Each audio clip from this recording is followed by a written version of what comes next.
So the red era was definitely a great era for me. It was a great learning experience. I got to know myself internally. I came out in the red era.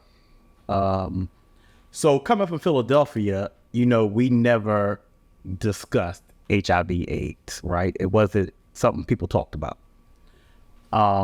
Everything was a learning process. I started going to New York on my own, meeting people like Dray, and he used to come to Philly all the time with the Armanis when we first started.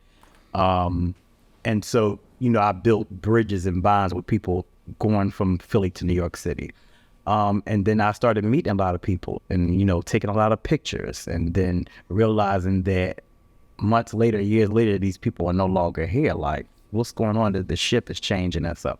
So, HIV/AIDS has really start hitting other cities harder, like Philadelphia. A lot of people that I grew up with in the scene passed away, never made it out of their teens or 20s. There was a lot of stigma where people didn't want to get near you. I mean, even when I came into the scene, and I was always very vocal about it, there was even people in my own house up in Darvis that were kind of like, kept me in a distance. So for many years, I was kind of like trying to maneuver in ballroom, and try to sort of come out of that and be, be so open that they'll love me because I was so open.